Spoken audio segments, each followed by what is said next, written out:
Buenos días a nuestro auditorio. Les damos una cordial bienvenida a su espacio en corto, espacio de difusión de la sala especializada del Tribunal Electoral, y en esta ocasión nos complace contar con la presencia del doctor Víctor Bazán, quien es profesor en la Facultad de Derecho y Ciencias Sociales de la Universidad de Cuyo, en Argentina. Es profesor también de posgrado en la Universidad de Buenos Aires, en Argentina, en la Universidad de Pisa, Italia, así como también en la Universidad Panamericana en México y en otras universidades. Ha escrito un sinnúmero de libros y artículos como autor, coautor y coordinador de los mismos, y pertenece a diversas instituciones y academias de Derecho Constitucional, Derecho Comparado y Derecho Internacional. Doctor, le damos la más cordial Muchísimas bienvenida. gracias, muy buenos días. Y nos vamos a permitir hacerle tres breves preguntas. Comenzaremos con la primera, que tiene que ver con, profesor, en su perspectiva, ¿cuáles son los principales retos que usted identifica para la justicia constitucional en Latinoamérica? Bueno, la pregunta es muy amplia y la respuesta también debería ser muy amplia, pero para ser muy concreto y dejando de lado varias de las cuestiones, me parece que un elemento fundamental es el proceso de selección de los magistrados que van a integrar un tribunal constitucional, una Corte Suprema o una sala constitucional dentro de un tribunal constitucional o de una Corte Suprema, ¿no? Entonces me parece que el proceso, el modo como se seleccionan esos jueces y eventualmente cómo se mantienen en los cargos, ese me parece que es un punto crucial. Otro punto crucial es fundamentalmente mantenerse o tratar de mantenerse al margen de las enormes presiones políticas que existen en relación con los tribunales constitucionales o las Cortes Supremas, etc.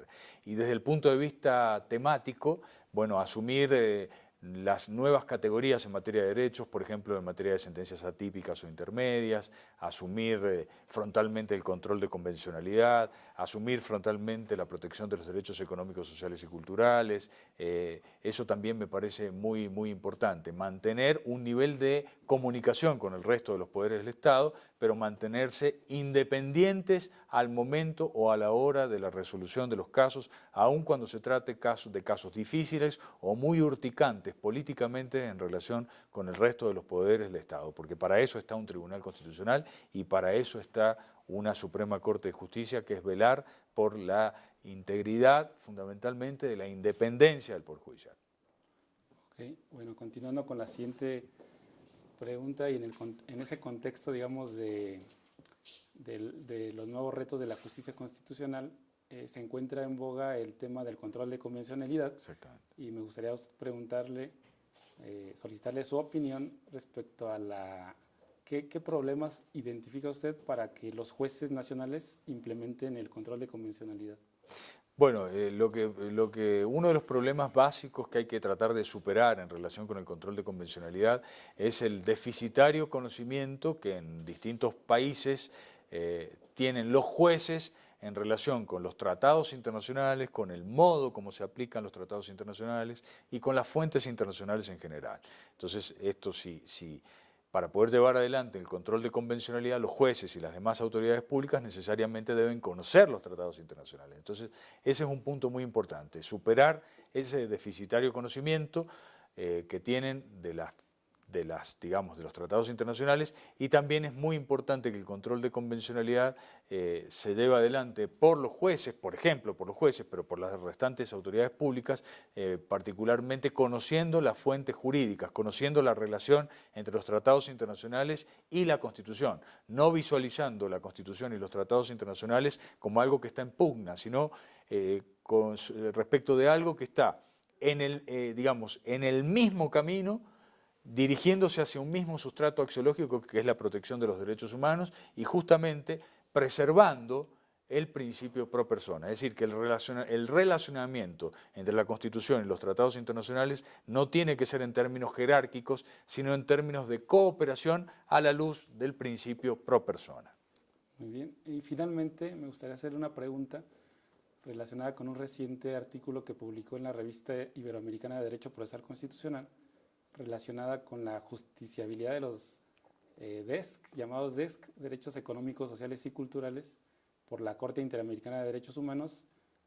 ¿Cuál es, de acuerdo a su opinión, el criterio que ha sustentado la Corte Interamericana, si ha actuado un poco en este ámbito del self-restraint y si es que juega algún papel el margen de apreciación nacional en esta autocontención de la Corte Interamericana para poder brindar digamos, este salto de hacer efectivos este tipo de derechos? ¿Cuál sería su opinión al respecto? Bueno, cuando hablamos de DESC, Derechos Económicos, Sociales y Culturales, no nos tenemos que olvidar que estamos hablando de derechos fundamentales. Si hablamos de DESC, estamos hablando del derecho a la salud, derecho a la vivienda, derecho a la educación, derecho al trabajo, derecho a la seguridad social, derecho a la alimentación, etc. Es decir, derechos absolutamente consustanciados con la dignidad de la persona. Me parece que la Corte Interamericana ha tenido una visión restrictiva en relación con la protección de los DESC. Está bien, entiendo que hay una cierta cortapisa a partir del protocolo de San Salvador que permite, digamos, la justiciabilidad directa de los DESC solamente cuando hay violaciones en materia de derecho a la educación y de libertad sindical.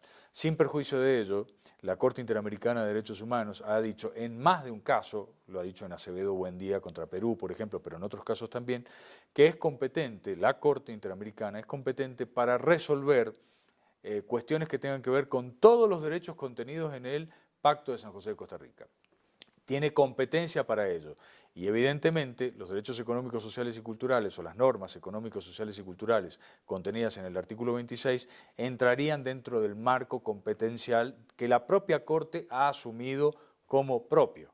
Entonces, esto es lo que yo de alguna manera cuestiono u objeto con muchísimo respeto en relación con la Corte, que no afronte o que no enfrente frontalmente las cuestiones que tienen que ver con derechos económicos, sociales y culturales, por ejemplo, derecho a la salud, etcétera, directamente a través del artículo 26 del Pacto de San José de Costa Rica y que sí busque otro tipo de caminos o de artículos alternativos para vincularlos que tienen que ver con otro tipo de derechos como los derechos civiles, por ejemplo. Es decir, si hay una violación en materia de derecho a la salud, y la Corte Interamericana termina resolviendo en función del artículo 5º, que es de la integridad personal o física. Digo que paulatinamente la idea sería admitir una justiciabilidad directa de violaciones en materia de DESC, fundamentándolas particularmente en el artículo 26 del Pacto de San José de Costa Rica. Pero me parece que va a ser difícil porque el criterio mayoritario preeminente en este momento es contrario a esta visión que yo estoy dando. Muy bien, pues agradecemos encarecidamente al doctor Víctor Bazán el espacio que nos ha brindado en este espacio de difusión de la sala especializada y le decimos a nuestro auditorio que nos vemos en la próxima ocasión en su programa En Corto. Muchas gracias. Muchísimas gracias por la invitación.